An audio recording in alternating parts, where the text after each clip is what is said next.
Yes, the manpower shortages affected both the revolutionary side and the British side. So they both needed to have people for reinforcement and to support, just to do the menial things that enable an army to win. And that required manpower, and slaves who were idle on the side were considered to be a valuable source of manpower. And did you learn a lot doing this? Oh, I learned a lot more than what I was taught. Because I wasn't taught anything. Yeah. You make reference to a couple of key figures, poet Phyllis Wheatley and James Armistead Lafayette. Yes, James Armistead Lafayette was widely crucial. He got the information that enabled the revolution, that enabled George Washington to pin Cornwallis on a peninsula, and he was stranded. And that defeat really just tired the people in England. They said, we've had enough of this. He was a spy for the Continental Army. Yeah, and he enabled them to understand exactly what to do at the right time. Why did you feel it was so important to tell these stories that you were not seeing in history books? I think it's vitally important in America because black kids are raised without understanding that this is their country.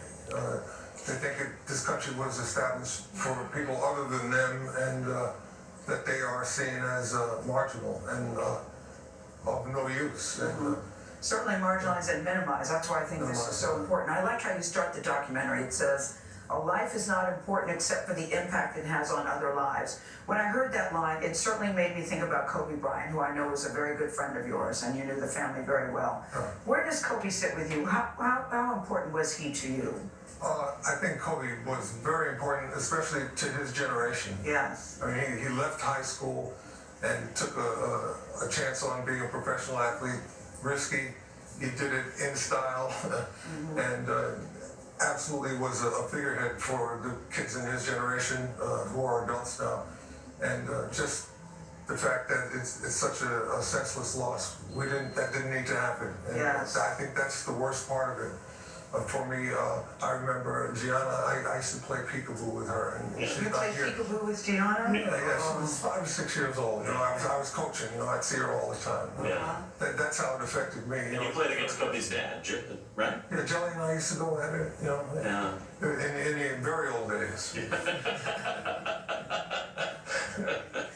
And now they're talking about records being broken. LeBron has just surpassed Kobe, and now you're still the #1 scorer. Right. Are you sitting there thinking, no, you can stop now, or are you thinking records are made to be broken? They are made to be broken, and they give us an idea of where we've gone and where we're going. Right. Do you keep track of those numbers? No, I don't. You don't? More power to LeBron whenever he breaks it, if he wants to.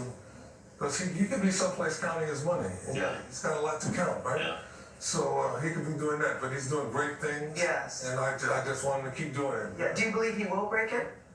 He's got a great shot. You never know. There's an injury out there, or there's not. That's why we watch. What do you think, Kareem? 3 million people have signed the petition to change the NBA logo to the image of Kobe. Right. What do From another great Laker, Jerry West, by the way, who's silhouetted, was there. What do you think about that? I don't get into that because we need to remember Kobe in a lot of ways that people aren't talking about. You know, the fact that he was interested in women's athletics and promoted that. I thought that was remarkable and totally unexpected from somebody in his position. Yeah, he was a big supporter of the WNBA, and they said if Kobe went, maybe he would make people see how great this game is and the talent that the women have. He was a high-profile NBA player sitting there on the sidelines cheering the women on because it mattered to him. And I think by encouraging women's athletics, we've really done a lot for the females in our country that have something to aspire to now. My granddaughter now is thinking about playing softball, and that's awesome. Yeah, that is awesome. Yeah. Great. All right, Kareem, well, thank you very much. Thank you very much. And this is a series, I understand, that you and Deborah Morales, the co-producer, want to do this. I'm working with history, and we're going to be doing some other things. I have other ideas, and they've been open to it. Very nice working with the people at history. They're great people. Off to a good start. Yeah. All right. Thanks very much. And Black Patriots premieres February 19th on the History Channel, as you mentioned right now. Time for a check of your local weather.